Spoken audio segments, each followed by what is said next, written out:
রব্বুল আলামিনের হাবিব জনাব মুহাম্মদ রাসূলুল্লাহ সাল্লাল্লাহু আলাইহি ওয়াসাল্লাম বলেছেন, কিয়ামতের ময়দানে আল্লাহর কসম করে বলছি, সেদিন জাহান্নামীদের ভীষণ কষ্ট হবে আর জান্নাতীদের জন্য অত্যন্ত আসান হবে, অবস্থাটা খুবই আরামের হবে।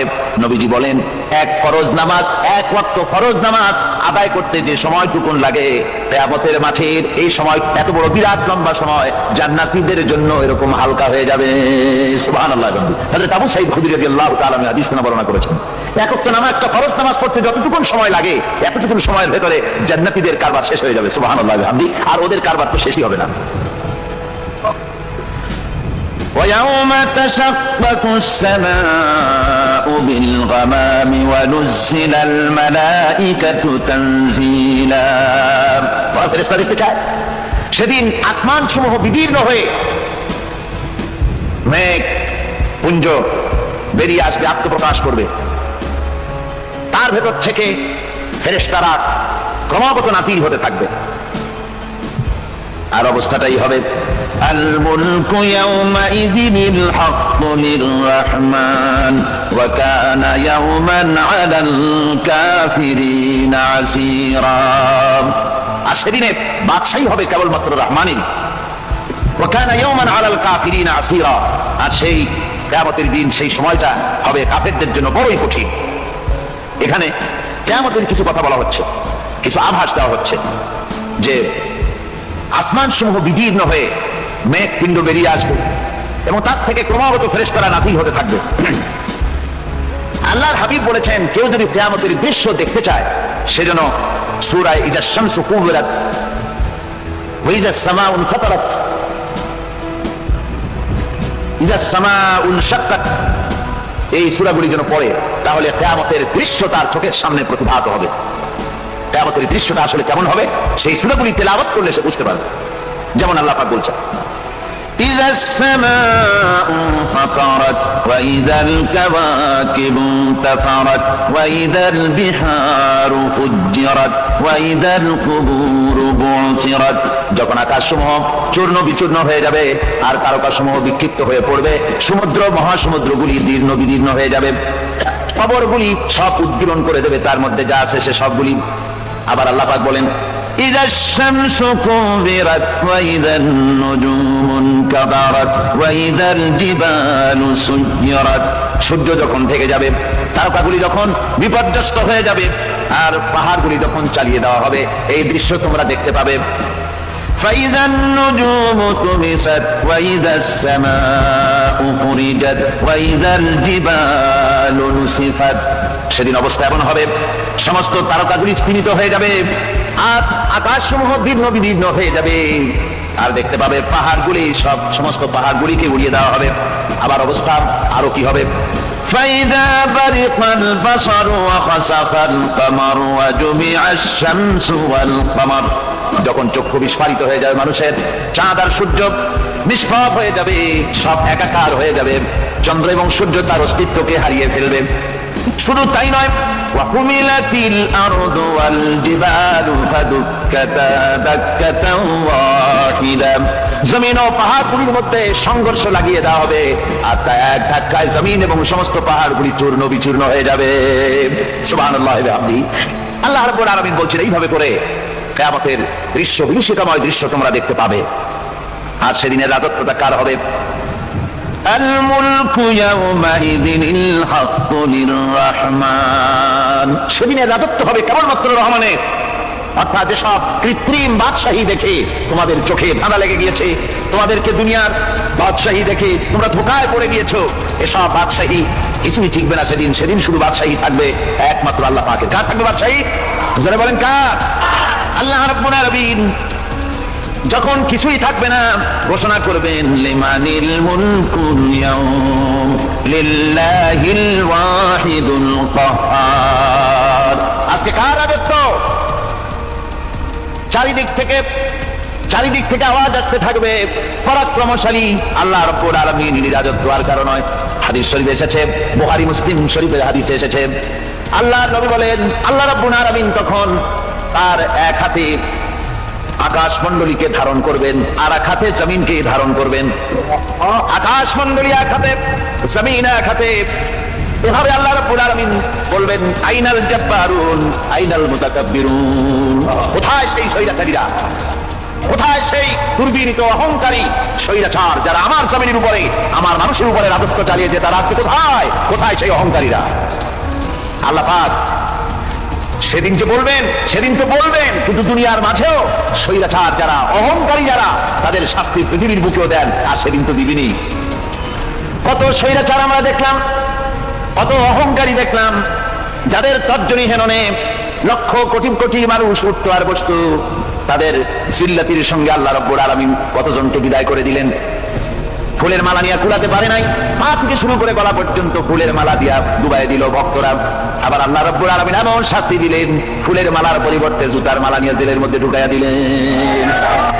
ঠিক কিনা গান? অহংকারী আর স্বৈরাচার যারা হয়, আল্লাহ পাক এভাবে তাদের দৃষ্টান্ত দেখিয়ে দেন। আমরা কত দেখলাম, 9 বছরের রাজা, 10 বছরের সাজা। পৃথিবীর মুখে যারা অহংকার করে, যারা স্বৈরাচার হয়, আল্লাহর আইনকে যারা বৃদ্ধঙ্গুষ্টি প্রদর্শন করে, আল্লাহ পাক তাদের জমিনেও দেখান। এখানে চূড়ান্ত ফয়সালা আল্লাহ করেন না, আসল ফয়সালার জায়গা তো আছেই, তবে এখানে নমুনা দেখায় দেন। কিন্তু মুশকিল হচ্ছে, ইতিহাসের সবচাইতে বড় শিক্ষা হলো, ইতিহাস থেকে মানুষেরা শিক্ষা গ্রহণ করে না। একজনে যে কাম করে বিপদে পড়ে, আর একজন এসে আবার সেই পথেই অগ্রসর হয়, নিশ্চিত মৃত্যুর পথে। আমার বন্ধুগণ, আল্লাহ পাক বলছেন, সেই দিন আমার রাজত্ব হবে, আর কারো রাজত্ব হবে না। ওয়া কানা ইয়াওমান আলাল কাফিরিনা আসীরা। আর ওই দিনটা, ওই কিয়ামতের দিন হবে কাফেরদের জন্য সবচেয়ে কঠিন। সবচেয়ে কঠিন হবে কাদের জন্য? কাফেরদের জন্য। কাফের কারা? কাফের হচ্ছে তারা যারা নাকি আল্লাহর আইনকে অস্বীকার করেছে, আল্লাহকে অস্বীকার করেছে, আল্লাহর আইনকে অস্বীকার করেছে। ওরা কি? কাফের। কুফর শব্দের অর্থ হচ্ছে গোপন করা। এই জন্য অন্ধকার রাতকে আরবিতে কাফের বলা হয়েছে, অর্থাৎ যা সব জিনিসকে অন্ধকার দিয়ে ঢেকে দেয়। তো কুফর হচ্ছে সেই জিনিস যা মহাসত্যকে ঢেকে দেয়, সত্যকে, মহাসত্যকে ঢেকে দেয় যে জিনিস, সেটাকে কুফর বলা হয়। আর এই কাফের অন্ধকারে ঘুরে মরে, সে কোন আলোর খোঁজ পায় না। আল্লাহ রাব্বুল আলামিন বলেন, কাফেরদের কথা এখন শোনাচ্ছেন আল্লাহ পাক, والذين كفروا أولياؤهم الطاغوت يخرجونهم من النور إلى الظلمات। যারা কাফের, যারা কুফরি অবলম্বন করেছে, তাদের সাহায্যকারী আর পৃষ্ঠপোষক হচ্ছে তাগুত। তাগুত বলা হয় সেই শক্তিকে যে শক্তি শুধু নিজেই আল্লাহর আইন অমান্য করে বসে থাকে না, বরং অন্যদেরকে আল্লাহর আইন অমান্য করতে বাধ্য করে। ওদেরকে আরবিতে কি বলা হয়? তাগুত বলা হয়। আর এই তাগুতি শক্তি, এই তাগুত হয় তার সাহায্যকারী, যা তাকে আলো থেকে টেনে অন্ধকারের ভেতরে নিয়ে যায়। আর কাফের হচ্ছে আল্লাহ পাকের ভাষায়, অর্থাৎ কোরআনের ভাষায়, কাফের হচ্ছে সবচাইতে নিকৃষ্ট প্রাণী, সবচাইতে নিকৃষ্ট জীব। মহাসত্যকে যারা স্বীকার করেছে, যারা আল্লাহকে মানে না, যারা আল্লাহ কোরআনকে মানে না, যারা ইসলামকে স্বীকার করে না, তারা সবচাইতে নিকৃষ্ট প্রাণী। আল্লাহ রাব্বুল আলামিন বলেন, ইন্না শাররাদ দাওয়াবি ইনদাল্লাহিল্লাযীনা কাফারু ফাহুম লা ইউমিনুন। নিশ্চয়ই আল্লাহর জমিনে সব বিচরণশীল জীব যত আছে, আল্লাহ বলছেন আমার জমিনে বিচরণশীল জীব যত আছে, তার মধ্যে সব চাইতে নিকৃষ্ট প্রাণী হলো যারা ঈমান আনে নাই, যারা বিশ্বাস করে না আমি আল্লাহকে, যারা পরকালকে বিশ্বাস করে নাই, যারা কোরআনকে বিশ্বাস করে নাই, যারা ইসলামকে বিশ্বাস করে নাই, পৃথিবীর মধ্যে তারা সব চাইতে নিকৃষ্টতম প্রাণী। আল্লাহ বলেন, শুধু নিকৃষ্ট জনক, নিকৃষ্ট প্রাণী বললেই সারে না, এরা হলো চতুষ্পদ জানোয়ারের মতো। কে বলতেছেন? আমি বলছি না, কিন্তু আল্লাহ পাক বলতেছেন চতুষ্পদ জানোয়ারের মতো কাফেররা। وَمَثَلُ الَّذِينَ كَفَرُوا كَمَثَلِ الَّذِي يَنْعِقُ بِمَا لَا يَسْمَعُ إِلَّا دُعَاءً وَنِدَاءً। এই কাফেরদের দৃষ্টান্ত হচ্ছে সেই রাখালের মতো, যে রাখাল তার পশুদেরকে ডাকে, আর ওই পশুরা একটা ডাক শোনে মাত্র, কিন্তু কি যে বলে তা তো পশুতে বোঝেন। বলে বুঝতে পেরেছেন? সুম্মুন বুকুমুন উমিয়ুন ফাহুম লা ইয়াকিলুন। এরা বোবা, এরা বধির, এরা অন্ধ, এ কারণেই কোনো কথা বোঝে না। এরা চতুষ্পদ জানোয়ারের চাইতেও নিকৃষ্ট, যাদেরকে আমি আল্লাহ বলেন, যাদেরকে আমি চোখ দিলাম, চোখ থাকতে হক দেখলো না, সব দেখলো। হক দেখে নাই চোখ দিয়া, এই চোখ দিয়া সব দেখলো, নারীর সৌন্দর্য উপভোগ করলো আর নারীর অঙ্গ প্রত্যঙ্গ নিয়ে নানা ধরনের গল্প লিখলো, কবিতা লিখলো, কিন্তু এই সৌন্দর্য যিনি দিলেন তারেও চিনল না। আছে না কত কবি আমাদের দেশে? আমার দেশের সেই কবি জাতীয় পুরস্কার পায় যে কবি নারীর বিশেষ বিশেষ অঙ্গ নিয়ে বেশি করে নির্লজ্জ কবিতা লিখতে পারে, ওই হলো সবচেয়ে বড় কবি।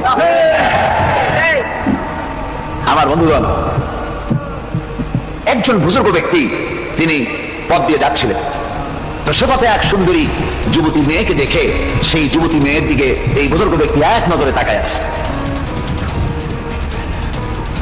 তখন এই ঘটনাটাকে কবি এভাবে লিখতেছেন সাজায়, একদা সুখদায়ক প্রমোদা বদন দর্শন করিব ঝরিল নয়ন, হেসে কহে সে রূপসী সবিস্ময় মন, কহ দেখি মহাশয় কহ কি কারণ, বিষয় বিরাগী তুমি ভুবনে প্রচার, কি হেতু জন্মিল তব মানস বিকার, সামান্য ললনা রূপ করি দর্শন, উচিত না হয় কব অশ্রু বরিশন। বুজুর্গ ব্যক্তি ওই মহিলার দিকে তাকিয়ে তাকিয়ে কাঁদতেছেন। সুন্দরী মহিলা বলেন, আল্লাহর বুজুর্গ বান্দা, আপনি এলাকার ভিতরে বুজুর্গ এবং পীর হিসাবে, বুজুর্গ ব্যক্তি হিসাবে আপনি বিখ্যাত। আজকে আমাকে এখানে দেখে আপনি আমার দিকে তাকায় আমার রূপ উপভোগ করতেছেন আর কাঁদতেছেন। আপনার মতো সংসার বিরাগী মানুষ আমার মতো একটা সুন্দরী মেয়েকে দেখে ভাবে কাঁদা ঠিক না। বুজুর্গ ব্যক্তি বলছেন, হেসে কহিলাম বলে করহ শ্রবণ, নেত্র ঝরে তবু হেতু ভেব না এমন, যে শিল্পী রচিল ওই সুধাংশু বদন, তাহার তরে ঝরে নেত্র নয়নে জীবন। আল্লাহর বান্দি, আমি তোমাকে দেখি কান্দি না, আমার চোখে পানি বেরিয়ে গেছে। তোমারে দেখে আমি মনে মনে ভাবলাম, এত সুন্দর করে যিনি মানুষ বানিয়েছেন না জানি ওই আল্লাহ রব্বুল আলামিন কত বড় সুন্দর। আমার ভাইয়া, সুতরাং চোখ থাকতে ওরা আল্লাহ রাব্বুল আলামিনের কুদরত ওরা দেখে নাই, কান থাকতে কোরআনের আওয়াজ ওদের কানের মধ্যে ঢোকে নাই, বিবেক থাকতে আল্লাহর দ্বীনকে বুঝতে পারে নাই, চিন্তা করতে পারে নাই। আল্লাহ রাব্বুল আলামিন বলেন, উলাইকা কাল্লানাম, এরা হলো চতুষ্পদ জানোয়ার, বালহুম আদাল। শুধু জানোয়ার না, জানোয়ারের চাইতেও নিকৃষ্ট। এমনই জানোয়ার, আল্লাহ বলেন শুধু জানোয়ার না, জানোয়ারের মতো শুধু খায় জন্মের মতো। والذين كفروا يتمتعون ويأكلون كما تأكل الأنعام। এই কাফেরগুলির কাম শুধু ফুর্তি করা, গান বাজনা নাটক গল্প, এই সব কাজ তাদের। নামাজ নাই, রোজা নাই, আল্লাহর চিন্তা নাই, তাহাজ্জুদ নাই, পরহেজগারি নাই, শুধু গান আর নাচ। দেখেন না ফুর্তি। এই যে 1 জানুয়ারি রাত 12টার সময় আমার ঘুম ভেঙে গেল, এই যেখানে আমি ছিলাম, বিকট আওয়াজ। আমি মনে করলাম পাশের বাড়ি বুঝি ডাকাত পড়ছে।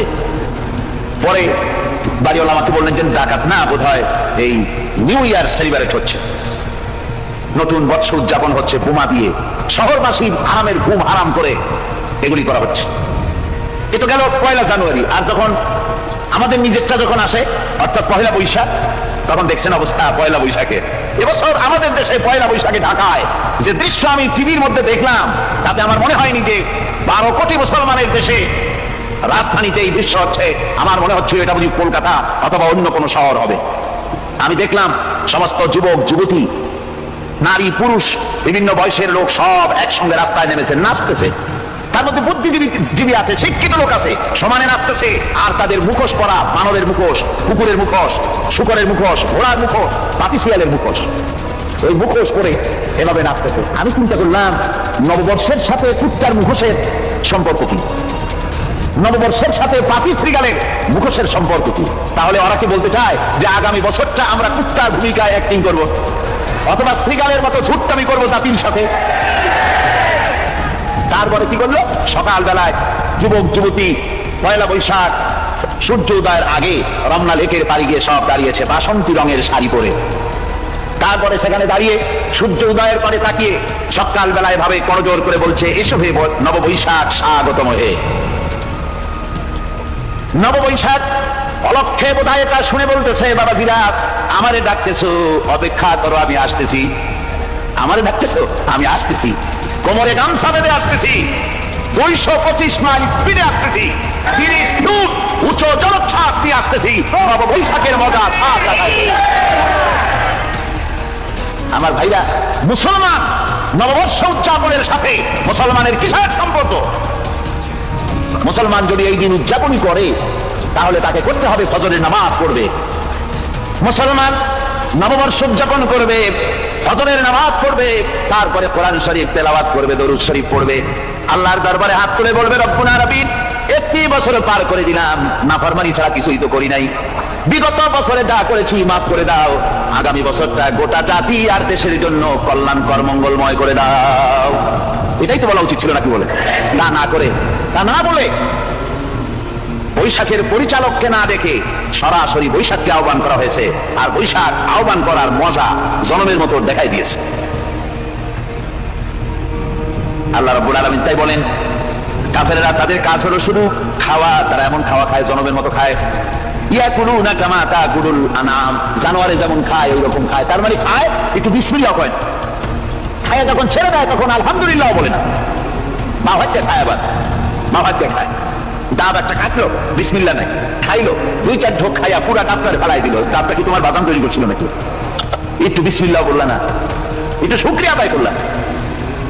আমি গত এই ডিসেম্বর গেল, ডিসেম্বরের 16 তারিখ আমেরিকা থেকে এসেছি।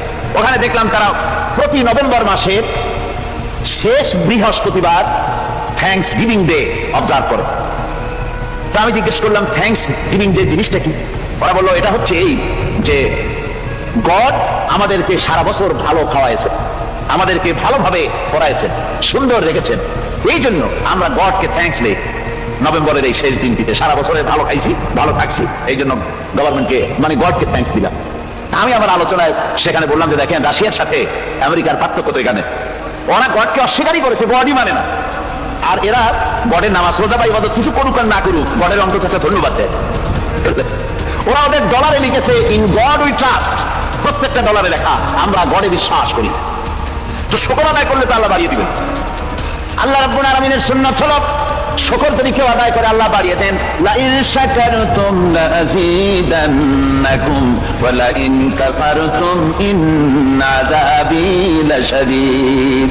আমার নিয়ামতের শুকর যদি আদায় করো আমি বাড়ায় দেব, আর যদি নিয়ামতের শুকর আদায় না করো তাহলে মস্ত বড় শাস্তি তোমাদের জন্য রেখেছি। তো আমেরিকা শুকর আদায় করে নিজেরা খাইয়া, কিন্তু ওদের জমিন হলো বিশাল জমিন। আমি কয়েকবার গিয়েছি এবং বহু স্টেট সফর করেছি। ওদের জমিন এত ফার্টাইল, জমিনে যদি রীতিমতো তারা ফসল ফলাতো, এই ফসল সারা দুনিয়ার দরিদ্র ভূমুখ্য জনতাকে খাওয়াইয়া বাঁচাইতে পারতো, কিন্তু ওরা তা করে না। ওরা করে কি?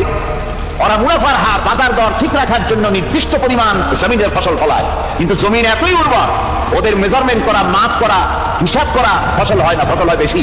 তখন বাড়তি ফসলকে তারা প্রতি বছর লক্ষ লক্ষ টন আলু আর গমকে তারা সমুদ্রে নিক্ষেপ করে। তাদের আলু এবং গম সেই সময় তারা নিক্ষেপ করে সমুদ্রে যখন ইথিওপিয়া, সুদানে মানুষ না খেয়ে মরছে, পৃথিবীর বিভিন্ন দেশে মানুষ ক্ষুধার যন্ত্রণায় যখন চিৎকার করছে আর তাদের এই চিৎকারে আকাশ বাতাস ভারী হয়ে যাচ্ছে, তখন ওরা এই কামটি করছে।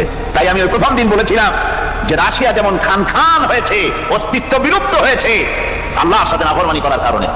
আপনারা বলতে পারেন কমিউনিজম কি একটা সহজ ব্যাপার? একটা বিরাট শক্তি পৃথিবীর বুকে, কত দেশ তারা ডমিনেট করতেছিল, কোন যুদ্ধ নাই, কোন রক্তপাত নাই, বিনা ধাক্কায়, বিনা বাতাসে, বিনা ঝড়ে বিশাল মহিরুহু চিৎপটান। এটা হলো কেন? কেন হলো রাশিয়ার এই দশা? আমি লালদিঘির ময়দানে বলে গেছিলাম, আমি চিন্তা করে যেটা পাইছি সেটা হচ্ছে এই দুনিয়ার সমস্ত মতবাদ আল্লাহকে কোনো না কোনো প্রকারে স্বীকার করে। তার কথা মানুক আর না মানুক, আছে একটা কিছু, এতটুকু বলে যে আল্লাহ আছেন বা গড আছে বা একটা কিছু আছে। কমিউনিজম, সমাজতন্ত্র হলো পৃথিবীর একমাত্র নিকৃষ্ট মতবাদ, যে মতবাদ সরাসরি আল্লাহকে স্বীকার করেছে, বলেছে আল্লাহ নাই, দেয়ার ইজ নো গড। তারা ধর্মকে আফিম বলেছে, আল্লাহ পাক নাই, কোন যুদ্ধ ছাড়া, কোন মারামারি ছাড়া, কোন রক্তপাত ছাড়া এই বিশাল শক্তিকে উৎকারে উড়িয়ে দিলেন, তুলার মতো হয়ে, ওটা রাশিয়া তুলার মতো হয়ে, তেজা তুলা, ধোনা তুলার মতো হয়ে সব উড়ে চলে গিয়েছে, অস্তিত্ব বিলুপ্ত হয়ে গিয়েছে। কিন্তু আমাদের দেশের খুচরা কমিউনিস্টরা এখনো স্বপ্ন দেখে। ওই যে কালকে বলেছি, তারা বলে কলমের খোসা এটা এখনো নষ্ট করা যাবে না, এটা এখনো চালু করা হবে, এখনো চীনে আছে, এখনো কিউবায় আছে। ওই কিউবা থেকে চীন থেকে ফিদেল কাস্ট্রোর একটু আওয়াজ শোনে, চীন থেকে মিস্টার ব্যাং নাকি জানি না, ব্যাং এর আওয়াজ শুনে আর তাই মনে করে এ বুঝি সমাজতন্ত্রের বিজয়ের গান। না, চীন থেকে আর কিউবা থেকে যে আওয়াজ আজকে উঠতেছে, এই আওয়াজ সমাজতন্ত্রের বিজয়ের আওয়াজ নয়, এটা হলো সমাজতন্ত্রের মরণ যন্ত্রণার গোঙানির আওয়াজ। কাজী এরা দুনিয়ার বুকে শুধু আনন্দ এবং ফুর্তি করে আল্লাহর হককে, আল্লাহকে চিনতে তারা ব্যর্থ হয়েছে। আল্লাহ রাব্বুল আলামিন বলেন, অবিশ্বাসীদের কৃতকর্ম, তাদের কাজগুলি, তাদের কর্মফল সব নিষ্ফল হয়ে যাবে। والذين كفروا أعمالهم كسراب بقيعة يحسبه الظمآن ماء। আল্লাহ পাক বলেন, কাফের যারা, অবিশ্বাসী যারা, যারা আমাকে অস্বীকার করেছে, অবিশ্বাস করেছে, তাদের আমলগুলি হলো মরুভূমির মধ্যে মরীচিকার মতো। মরুভূমির মরীচিকা, মানুষ যখন মরুভূমির ভিতর দিয়ে যায়, পানির পিপাসা লাগে, দূরে দেখে পানি চিকচিক করতেছে, আর ওই মরীচিকা যেটাকে সে পানি মনে করেছিল, হাত্তা ইযা জাআহু লাম ইয়াজিদহু শাইআ, যেটাকে সে পানি মনে করে ছুটতেছিল, যখন কাছে গেল আল্লাহ পাক বলেন কিছুই সেখানে পায় না, শুধু মরীচিকা, বালু আর বালু। এরকম করে যারা আমার দিনকে অস্বীকার করেছে, আমাকে অস্বীকার করেছে, তারা যত ভালো কাজ করুক আর যাই করুক না কেন, তাদের কৃত কর্মগুলি এভাবে সব নিষ্ফল। এ হলো এক কথা। দুই নম্বরের কথা হলো, ওরা মনে করেছিল সমাজতন্ত্র শান্তি দেবে, কমিউনিজম শান্তি দেবে, সোশ্যালিজম শান্তি দেবে, ক্যাপিটালিজম শান্তি দেবে। এই শান্তির চিন্তা করে অগণিত মানুষকে হত্যা করে সমাজতন্ত্রের রাজত্ব যখন কায়েম করলো, 70 বছরও চলে গেল, তারপরে তারা দেখলো হাত্তা ইযা জাআহু লাম ইয়াজিদহু শাইআ, কিচ্ছুই পেল না। তারা ক্ষুধার যন্ত্রণায় মরলো, কাপড় নাই, খাবার নাই। তারা ওই রাশিয়া থেকে, চেকোস্লোভাকিয়া থেকে, যুগোস্লাভিয়া দিয়া, রোমানিয়া থেকে, হাঙ্গেরি এবং পোল্যান্ড আর মঙ্গোলিয়া থেকে সেখানে সমাজতন্ত্র চালাতে আমরা যাই নাই। আমরা সেখানে সমাজতন্ত্রের বিরুদ্ধে তাফসীর করি নাই, ব্যাখ্যা করি নাই, বক্তব্য রাখি নাই। ওই সব দেশ থেকে সমাজতন্ত্র তারাইছে কে? তারা দাঁড়িয়েছে না, না, ওরা নিজেরাই, সেই দেশের জনগণই এটাকে উৎখাত করেছে তাদের জমিন থেকে। আল্লাহ পাক বলছেন, যারা আমার দিনকে, আমার বিধানকে যারা অস্বীকার করবে, তারা এই অস্বীকারী অবস্থায় যদি মৌত হয়, আমার সমাজতন্ত্রী কোনো ভাই যদি মাহফিলে থাকেন, কমিউনিস্ট কোনো ভাই যদি মাহফিলে থাকেন, তাহলে শুনুন আল্লাহ কি বলতেছেন। আল্লাহ দিনকে, আল্লাহর কোরআন পূর্ণাঙ্গ জীবন বিধান, অর্থনীতি আছে, সমাজনীতি আছে, রাজনীতি আছে, কথা যারা বিশ্বাস করে না, কোরআনকে শুধুমাত্র নামাজ, রোজা, হজ, যাকাত আর বেহেশত দোজখ যারা মনে করে, জীবন ব্যবস্থা মনে করে না, এই অবস্থায় যদি মারা যায়, আল্লাহ রাব্বুল আলামিন বলেন, ইন্নাল্লাযীনা কাফারু ওয়া মাতু ওয়া হুম কুফফারুন উলাইকা আলাইহিম লানাতুল্লাহি ওয়াল মালাইকাতি ওয়ান নাসি আজমাইন। আল্লাহ রাব্বুল আলামিন বলেন, আমাকে অস্বীকার করার অবস্থায়, আমার দিনকে, বিধানকে অস্বীকার করার অবস্থায় যদি মৌত হয়ে যায়, তাহলে আল্লাহ, ফেরেশতা এবং তামাম পৃথিবীবাসীর অভিসম্পদ তার উপরে